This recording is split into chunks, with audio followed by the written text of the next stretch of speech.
بسم الله الرحمن الرحیم. پنجمین جلسه از تدریس فصل اول شیمی را شروع می کنیم. ما در جلسات گذشته خب اتم ها، ساختمان و آرایش الکترونی اتم ها را مورد مطالعه قرار دادیم و خوندیم و با سایر نکات و مطالب نیز آشنا شدیم. در این جلسه با جدول تناوبی عناصر و دسته‌بندی عناصر آشنا میشیم. جدول تناوبی عناصر که شکلش را در اینجا مشاهده میکنید در واقع خانه و آشیانه اتم هاست. اتم ها در این جدول با نظم و اصول خاصی کنار هم قرار میگیرند. حالا این نظم و این اصل چیه در ادامه درس به اون اشاره خواهم کرد. و اینکه اتم هایی که در این جدول حضور دارند بر اساس خواصی که دارند دسته‌بندی میشن که ما این خواص را در ادامه درس بهش اشاره خواهیم کرد. خب بریم ببینیم که درس امروز برای ما چی داره. دانشمندان پس از کشف اتم های مختلف تصمیم گرفتن که این عناصر و اتم ها را طبقه بندی و دسته بندی کنند. طبقه بندی و دسته بندی باعث میشه که کار علمی ما راحت تر بشه، مطالعه ما راحت تر بشه و همچنین نظم کار بیشتر بشه. خب یکی از این دانشمندان و اندیشمندان جناب آقای دیمیتری ایوانوویچ مندلیوف بود که ایشون یه شیمیدانی اهل روسیه بودن. آقای مندلیوف عناصری که در زمان خودش کشف شده بود را بر اساس افزایش جرم اتمی آنها در ردیف‌های پشت سر هم قرار داد. خب مشاهده می‌کنید اینجا آقای مندلیوف لیتیوم را قبل از بریلیوم قرار داده. چرا؟ چون جرم اتمیش کمتر از بریلیومه. بریلیوم کمتر از چون جرم اتمیش کمتر از بوره قبل از بور قرار داده. خب اتم ها را بر اساس افزایش جرم اونها در ردیف های در سطح های پشت سر هم قرار داد. خب و جدولی آقای مندلیوف ارائه داد که این جدول را شما اینجا مشاهده میکنید. آقای مندلیوف به یک پدیده دیگه هم برای نخستین بار دست پیدا کرد که به اسم قانون تناوبی عناصر شناخته میشه. قانون تناوبی عناصر چی میگه؟ قانون تناوبی عناصر میگه که وقتی عناصر در جدول تناوبی در ردیف های پشت سر هم قرار میگیره، خواص آنها به صورت دوره‌ای یا تناوبی تکرار میشه. خب یعنی چی این قانون؟ یعنی الان من تعریفی که ارائه یعنی چی؟ این قانون توضیحش به این صورت میشه که وقتی ما عناصر را پشت سر هم قرار میدیم، خب در ردیف های مختلف عناصری که در ردیف های مختلف زیر هم قرار میگیرن خواص شیمیایی مشابه هم دارن. به طور مثال لیتیوم خواصش مثل سدیومه، سدیم مثل پتاسیم. این سه تا عنصر خواصشون مثل همه. بریلیوم با منیزیم خواصش شبیه همه. بور با آلومینیوم خواصش شبیه همه. کربن با سیلیسیوم خواصش مثل همه. نیتروژن با فسفر خواصش مثل همه. این میشه قانون تناوبی عناصر که آقای مندلیوف به این قانون تناوبی عناصر در جدول تناوبی خودش دست پیدا کرد.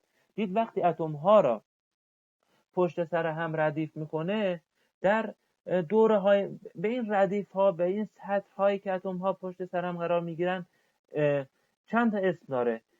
هم ردیف میگیم، هم دوره میگیم، هم تناوب. پس سه تا اسم برای این سطح ها شد: ردیف، تناوب یا دوره. قانون تناوبی عناصر چی گفت؟ گفت که وقتی عناصر در ردیف های پشت سر هم قرار میگیرن، خواص اونها به صورت همون ردیفی یا دوره یا تناوبی تکرار میشه. الان خواص لیتیوم مثل سدیومه، انگار خواص لیتیوم و سدیم مثل همه. چرا؟ چون از قانون تناوبی عناصر این سه تا عنصر پیروی میکنن. بریلیوم و منیزیم از قانون تناوبی عناصر و کلسیوم پیروی میکنن، خواصشون شبیه همه. این جدولی بود که آقای مندلیوف ارائه داد. خب این جدول کاملی نبود. یعنی این جدول تناوبی عناصر که امروزه ما به اسم جدول تناوبی مندلیوف میشناسیم، این جدول در اصل جدول آقای مندلیوف نیست. جدول آقای مندلیوف این جدولی هست که اینجا ارائه شده برای شما و بر اساس افزایش جرم اتمی اتم ها پشت سر هم قرار گرفتن. در جدول تناوبی امروزی که در اسلاید بعدی بهش اشاره خواهم کرد، قضیه فرق میکنه و نحوه قرارگیری اتم ها هم فرق میکنه. این جدول تناوب آقای مندلیوف نواقص و بی‌نظمی هایی داشت که در جدول تناوبی امروزی این نواقص و بی‌نظمی ها اصلاح شده. خب بریم ببینیم جدول تناوبی امروزی به چه شکلی هست. خب جدول تناوبی امروزی که اینجا مشاهده میکنید به این صورتی است که اینجا آورده شده. در این جدول تناوبی امروزی اتم هایی که در این جدول قرار گرفتن بر اساس عدد اتمی پشت سر هم ردیف شدن. حالا چرا عدد اتمی؟ برای اینکه عدد اتمی منحصر به فرد یک نوع اتمه و ما با استفاده از اون عدد اتمی میتونیم بگیم که این اتم چه نوع اتمیه. مثلا من میگم یک اتمی داریم با عدد اتمی یک، شما باید بگید که اون اتم چیه؟ هیدروژن. چرا؟ چون تنها اتمی که عدد اتمیش یکه اتم هیدروژنه. خب من میگم اتمی داریم به اسم با عدد اتمی 2، شما میگید اون اتم چیه؟ اتم هلیومه. چرا؟ چون فقط اتم هلیوم عدد اتمیش 2. پس عدد اتمی منحصر به فرد یک نوع اتمه و مشخصه یک نوع اتمه. ما از روی عدد اتمی میتونیم اون اتم را یا اون عنصر را تشخیص بدیم.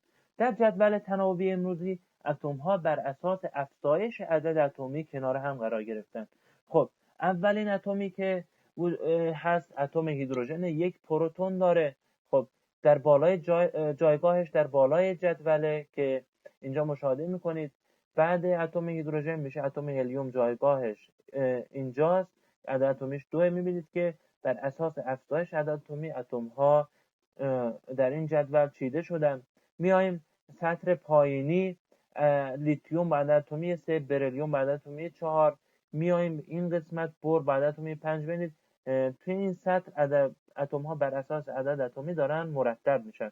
بر با عدد اتمی 5، کربن با عدد اتمی 6، نیتروژن با عدد اتمی 7، اکسیژن 8، فلور 9، نئون 10. میایم ستون پایینی، سدیم 10، منیزیم 12، آلومینیوم 13، سیلیسیوم 14، فسفر 15، گوگرد 16، کلور 17، آرگون 18، پتاسیم 19، کلسیم 20، اسکاندیوم 20، تیتانیوم 22، وانادیم 23، کروم 24، منگنیز 25، آهن 26، کوبالت 27، نیکل 28، مس 29، روی 30، گالیوم 31، ژرمانیوم 32، آرسنیک 33، سلنیوم 34، بروم 35، کریپتون 36. پس اتم ها بر اساس تا الی آخر تا 118 عنصری که در این جدول حضور داره.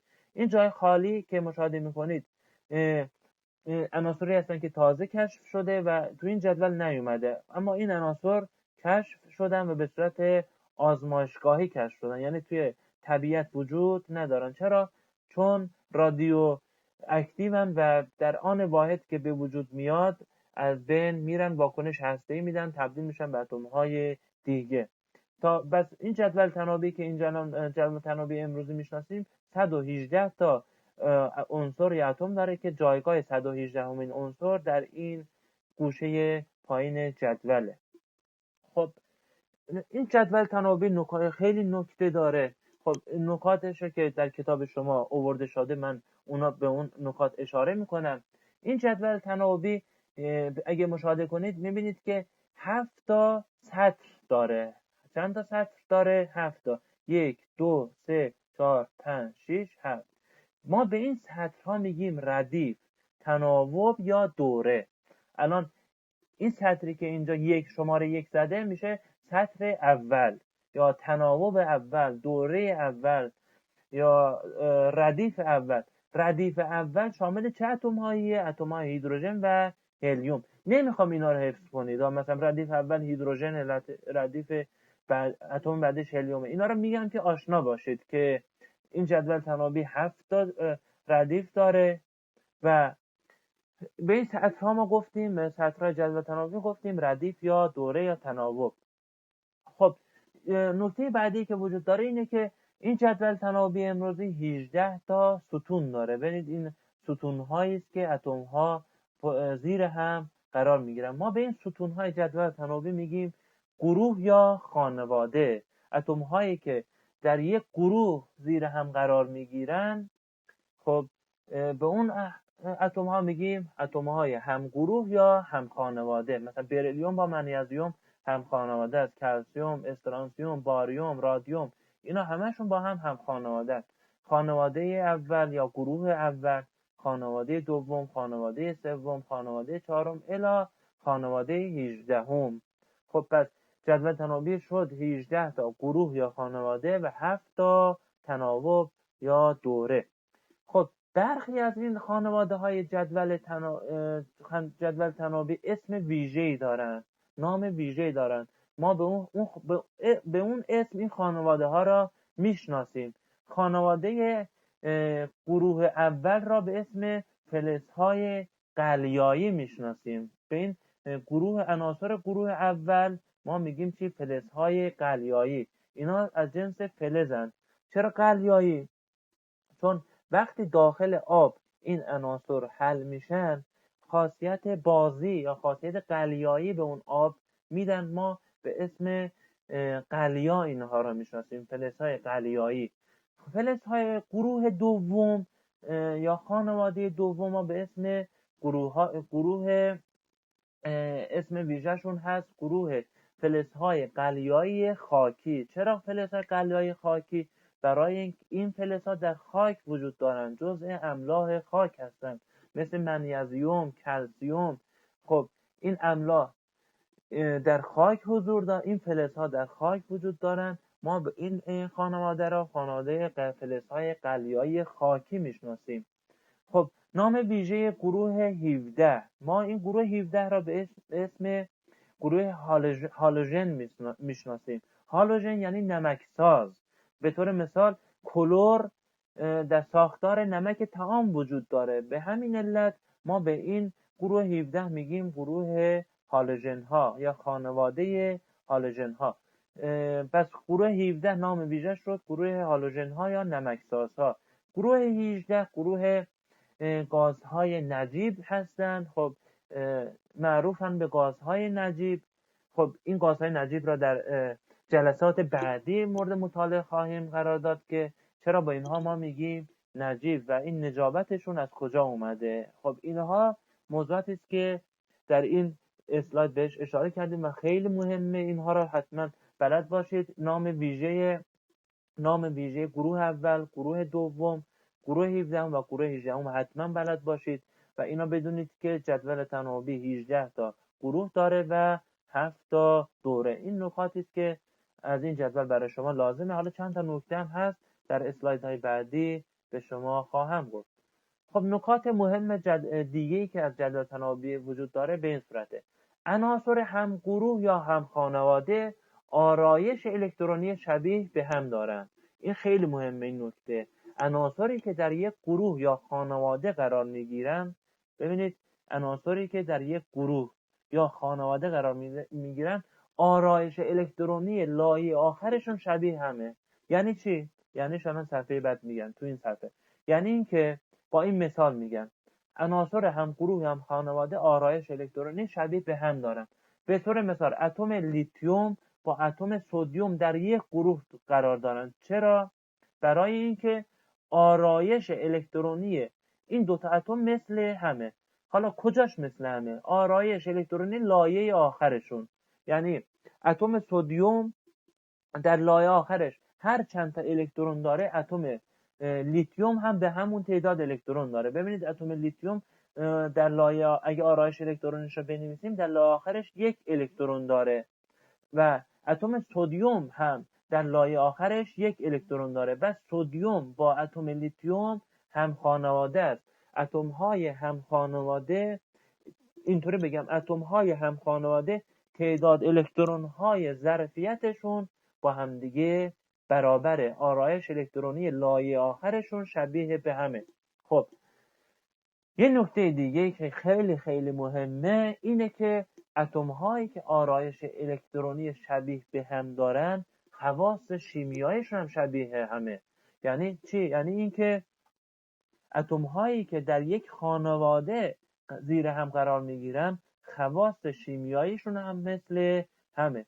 اون واکنش هایی که بریلیوم انجام میده منیزیم هم مثل همونو انجام میده. چرا؟ چون خواص شیمیاییشون مثل همه. پس اتم لیتیوم و اتم سدیم در یک گروه قرار داره برای اینکه عدد آرایش الکترونی لایه آخرشون مثل همه و این عناصری که هم خانواده و هم گروهن خدمتتون عرض کنم که خواص شیمیاییشون هم مثل همه. خب یک سوال اینجا کتاب مطرح کرده بود و این سوال را شما انجام میدید. حالا اینو انجام میدید به عنوان تکلیف خودتونه، در گروه هم بفرستید. اگر حل کردید که جوابش رو مطمئن بودید که اوکیه، پیش خودتون باشه. اگر مشکلی داشتید حل کردید به مسئله برخوردید در این سوال، در گروه بپرسید تا با هم دیگه رفع اشکال کنیم. خب نکته مهم دیگه جدول تناوبی امروز چیه؟ در مورد عناصر همردیفه. عناصر همردیف یا هم دوره دارای تعداد لایه الکترونی برابر می باشند. خب عناصری که در یک دوره یا تناوب یا ردیف قرار می گیرن یک ویژگی دارن، یه مشخصه دارن. اون مشخصه چیه؟ در تعداد لایه الکترونیشون با هم دیگه برابرن. به طور مثال اتم سدیم با اتم آلومینیوم در یک تناوب یا دوره قرار داره. برای چی؟ و اگه آرایش الکترونی اتم سدیم رو بکشید 2 8 1. خب چند تا لایه داره؟ 1 2 3 تا لایه داره. اتم آلومینیوم رو شما آرایش الکترونیش رو بکشید 1 2 3 تا لایه داره. اون اتم هایی که در تعداد لایه ها با هم دیگه برابرن حتما در یک گروه، حتما در یک دوره یا تناوب قرار دارن. از آنجایی که آلومینیوم 3 لایه داره و اتم سدیم هم 3 لایه داره، اینها با هم دیگه در یک تناوب قرار میگیرن. پس اتم های هم لایه الکترونی میشن هم دوره. اینم نکته است، اینم حتما حواستون باشه. خب یک سوال اینجا مطرح کردم، اینا خودتون جواب میدید. لازم نیست در گروه ارسال کنید. اگر مشکل داشتید در گروه بپرسید تا با هم دیگه اینا رفع اشکال کنیم و مشکلتون برطرف بشه. میگه کدام یک از اتم های زیر با اتم آرسنیک با عدد اتمی 33 در یک دوره قرار دارد؟ با رسم آرایش الکترونیک توضیح دهید. خب نکتهش اینجا گفتم، بر اساس این نکته اینا حل میکنید. خب بریم سر دسته‌بندی عناصر. اتم هایی که در جدول تناوبی قرار دارن توی 3 دسته‌بندی میشن بر اساس خاصیت فلزی که این عناصر دارن. در 3 دسته‌بندی میشن. اولین دسته فلز هاست که با رنگ آبی نشون داده شده. همه این عناصری که با رنگ آبی نشون داده شده فلز هستند. عناصر بعدی عناصر شبه فلزن که با رنگ سبز نشون داده شده و عناصر نافلز که با رنگ زرد نشون داده شده. خب توضیحات این را در اسلایدهای بعدی میگم. پس دسته‌بندی عناصر در جدول تناوبی عناصر به 3 دسته شد: فلز ها، شبه فلز ها و نافلز ها. هر کدوم از اینها تعریف ویژگی داره که بهشون اشاره میکنیم. خب اینم بگم که از 118 عنصری که در جدول تناوبی وجود داره 91 عنصر در طبیعت در پیرامون ما وجود داره، بقیهش به صورت آزمایشگاهی ساخته شده.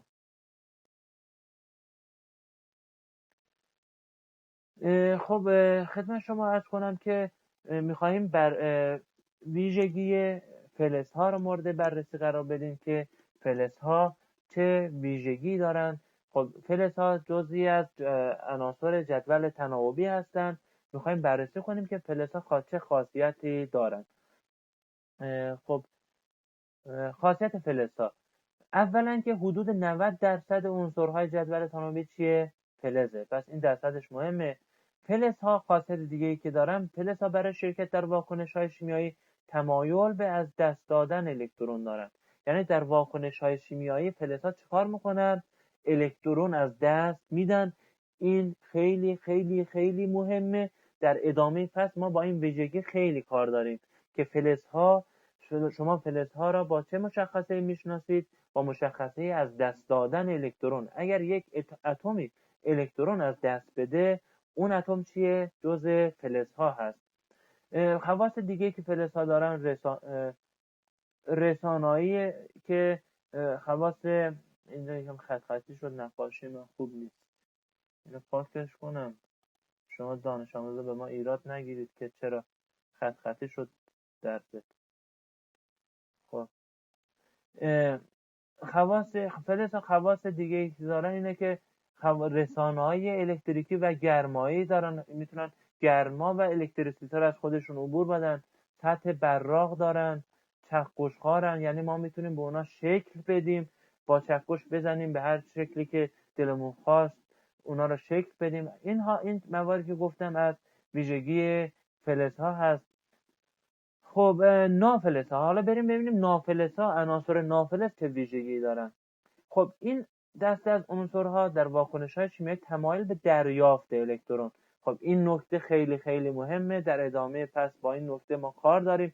اگر اتمی الکترون دریافت کنه، اون اتم حتما چیه؟ نافلزه در واکنش‌های شیمیایی.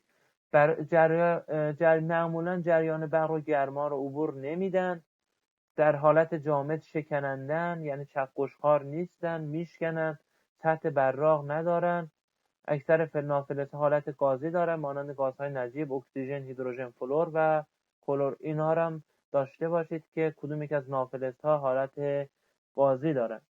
خب عناصر فلزی گروه یک را که بهشون در جدول تناوبی توضیحش دادم که این عناصر جزء فلزهای قلیایی حساب میشن. همه این عناصر گروه یک در لایه ظرفیتشون یک الکترون دارن. وقتی من میگم گروه یک یعنی در لایه ظرفیتش یک الکترون دارن. و نکته که در مورد عناصر گروه یک صادقه اینه که این عناصر در آزمایشگاه زیر نفت نگهداری میشن برای اینکه با اکسیژن هوا در تماس نباشن و یا با مولکول آب وارد واکنش نشن که از بین برن. این عناصر در داخل نفت نگهداری میشن، عناصر فلزهای قلیایی. بریم اسلاید بعدی. خب شبه فلزها. خب شبه فلزها هم جزئی از جدول تناوبی بودن. چه ویژگی دارن؟ عنصرهایی هستن که برخی از ویژگی فلزات، برخی از خواص نافلزات را دارن، مثل عنصر سیلیسیوم. خب عنصر سیلیسیوم که در قطعات کامپیوتری و سخت افزاری مورد استفاده قرار میگیره. ویژگی هایی که داره اینه که این فلز شکننده است، سطح مثل چیه؟ مثل نافلزها شکننده است، سطح درخشان داره، مثل چی؟ مثل فلزها.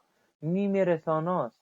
در خاصیت از سیلیسیوم در سلول های آفتابی برای تولید جریان الکتریکی استفاده میشه به خاطر اون خاصیت نیمه رسانایی که داره. خب بس این هم شد از شبه فلزها که دسته دیگه از عناصر جدول تناوبی بودن. خب عنصرها در صنعت که در حاشیه کتاب بهش اشاره شده، این میخواد چیا بگه؟ میگه که ما میتونیم عنصرها رو با هم دیگه مخلوط کنیم و آلیاژ بسازیم به مخلوط فلزها، به مخلوط فلزها با نافلزها که به ندرت اتفاق میفته، و مخلوط فلزها با فلزها که ما به اونها میگیم آلیاژ، برای ساخت انواع لوازم مورد استفاده قرار میگیره، مثل آلیاژ برنز، آلیاژ خدمت شما عرض کنم فولاد، آلیاژ چدن. اینها آلیاژ هایی هستن که از آمیخته شدن فلزهای مختلف با همدیگه به دست میاد و زندگی ما وابسته به این آلیاژ ها همچنین هست که ما در منازل خودمون در صنایع مختلف از آلیاژ های فلزها استفاده زیادی میکنیم و این آلیاژ ها مورد استفاده قرار میگیرن.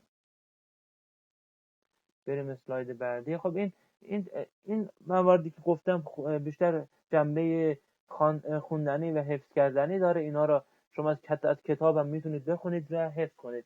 خب این در شکل 5 که در کتاب آورده، تاثیر برخی از عنصرها در حالت خالص را آورده. گوگرد در حالت خالص مشاهده میکنید که به رنگ زرد رنگ. کروم به صورت خالص به صورت نقره‌ای و براق. کلور به صورت خالص به صورت گاز زرد رنگیه و خیلی هم سمیه. سیلسیوم که در حالت خالصش به صورت جامد براق شکننده است، جیوه که در حالت خالصش به صورت مایع است. تنها فلز ما این نکته مهمیه، تنها فلز مایع جیوه است که در دمای اتاق یا همون دمای 25 درجه به صورت مایع وجود داره. خب از بین نافلزها تنها نافلز مایع عنصر برومه. عنصر بروم تنها نافلز مایع است که در دمای اتاق به صورت مایع و رنگش هم سرخ رنگ تنده، یعنی سرخ قرمز تنده. خب یک آزمایشی هم از بروم اینجا برای شما آوردم. خب گوش و جان می‌سپاریم ببینیم که بروم در این آزمایش میخواد چیکار کنه. اینجا بروم یه توضیح اولیه بدم. یک فویل آلومینیومی آزمایشگر یک فویل آلومینیومی ور می‌داره میندازه داخل این لوله آزمایشی که داخلش ببینید این زیر این ته این لوله آزمایش عنصر بروم وجود داره که به صورت مایع است و رنگش هم خیلی سرخ تنده. این فویل آلومینیوم رو میندازه داخل این لوله آزمایشه. خب ببینیم چه اتفاقی میفته.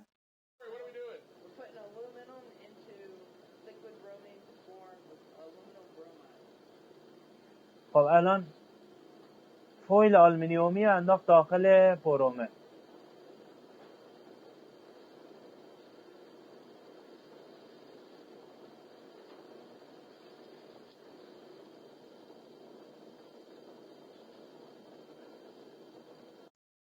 خب مشاهده کردید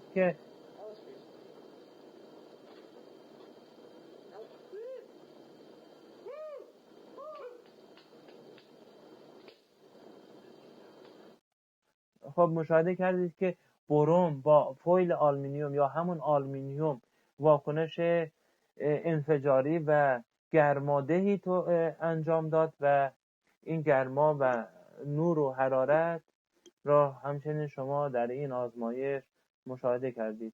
خب نکته مهمی که از این صفحه شما باید بلد باشید اینه که حالتهای این عناصر در حالت خالص را بلد باشید. حالت گوگرد به صورت زرد رنگ و جامد، کروم به صورت جامد و نقره‌ای، کلور به صورت غاز زرد رنگ، سیلیسیوم جامد براق، جیوه به صورت مایع است، تنها فلز مایع است و بروم هم که تنها نافلز مایع در دمای اتاقه. خب این جلسه ما نیز به اتمام رسید. خب امیدوارم که این جلسه برای شما مفید و مثمر ثمر واقع بشه. به امید دیدار مجدد، خدا یار و نگهدارتون.